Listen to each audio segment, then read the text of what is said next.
This video is a response to a couple of emails I received, and hopefully by the time I'm done with it, you will understand why I'm not a big fan of painting or basically waterproofing somehow the back side of plywood siding.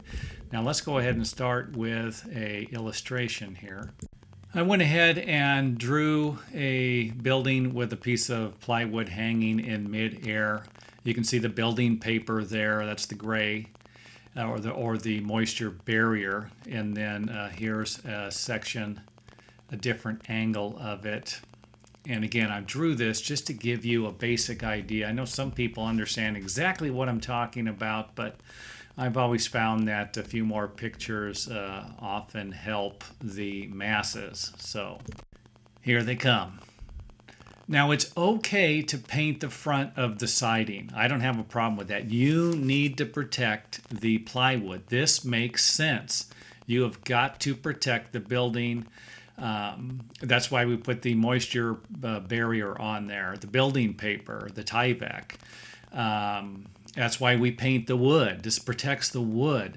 But there are a couple of problems, and that's what I'm saying. That's the reason why I'm making this video. There are a couple of problems if you get carried away with this type of protection, or it makes sense to you to protect the building in a way that might not be a standard construction practice.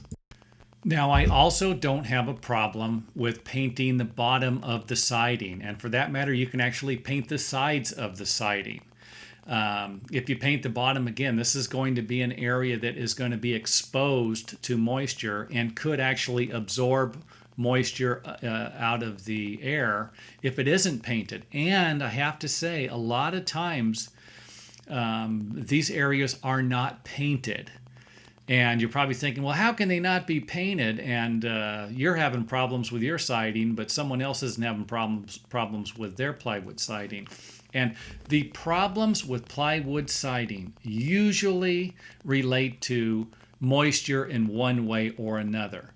I've seen people pile dirt up against the bottom of the plywood. They build some planters around their home, and pretty soon they've got their plywood covered with dirt, and they're watering this dirt regularly.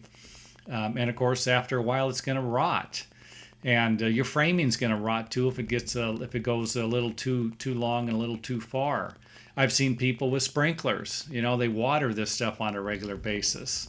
And of course, last but not least, gutters.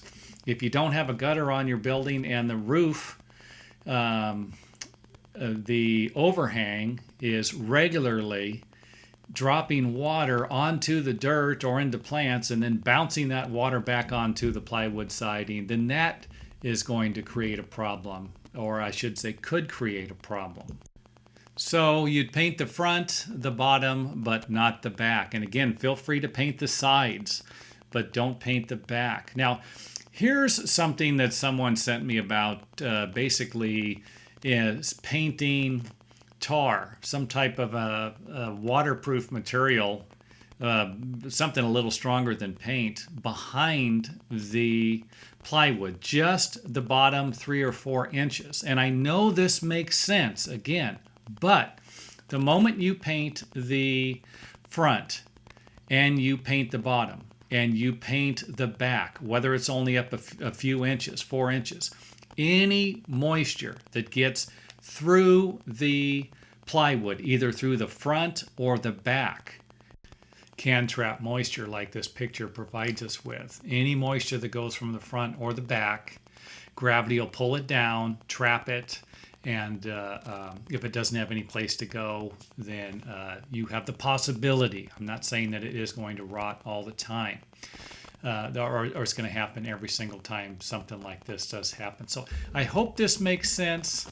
There are plenty of arguments for or against this. I understand, you know, you can come up with a whole bunch of things, but this is not a common construction practice for the reasons that I am providing you with in this video.